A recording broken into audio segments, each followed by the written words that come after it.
Current Oval Office occupant and newly impeached so-called leader of the free world, Donald J. Trump, claims to love America's veterans. But time and time again, his actions prove the opposite. Whether he is holding fundraisers for veterans and using the money for his campaign like he did in Iowa in 2016, or whether he is condemning war heroes like the late Senator John McCain, it's quite clear this man has no respect for America's military veterans. One of the latest signs that Trump and his administration do not care about America's veterans was brought to the Senate floor yesterday by Virginia U.S. Senator Mark Warner. Warner took to the Senate floor to draw attention to the plight of Vietnam-era veterans who are struggling to get veterans benefits for illnesses related to toxic herbicide Agent Orange.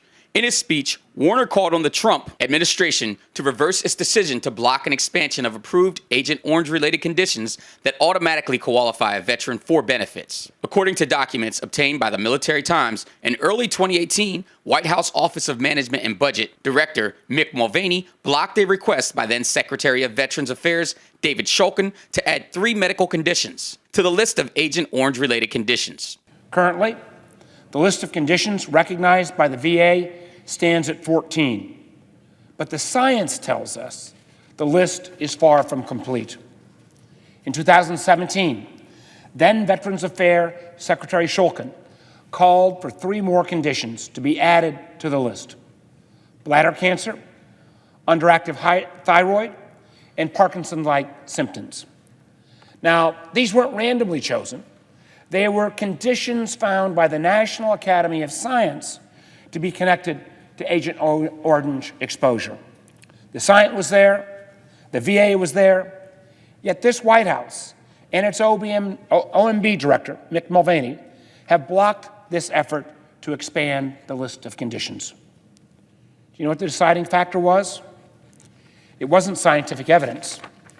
It wasn't the advice of VA doctors. No, the White House decided that the cost of providing care to 83,000 veterans suffering from these conditions was just too high. That's right, folks. 83,000 of America's most vulnerable veterans are suffering because of the Trump administration's refusal to help our veterans. What makes it worse is these are veterans that fought for America at the same time Donald J. Trump was getting 4 student deferments and 1 medical disqualification so that he didn't have to serve alongside these brave men. Now he has the audacity to say he loves the veterans, but won't even give them the benefits that they deserve? These are veterans that might not have much more time here on this earth. And the Trump administration seems to be fine with sitting back and just letting them die.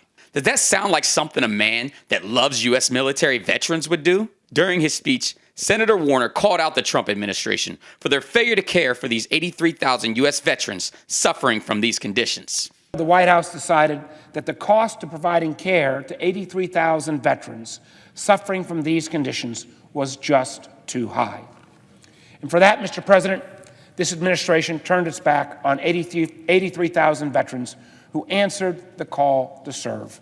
All evidence suggests exposure to Agent Orange is what has caused these veterans these severe conditions and illnesses. And ironically, over 4 decades later, it's this Agent Orange that seems to be okay with sitting back and letting them die just to save the government some money. But this same Agent Orange had no problem losing tax revenue from the super rich with his huge tax cut that mostly benefited the rich. In the Breaking Through newsroom, Theodore Whitelow, Breaking Through News.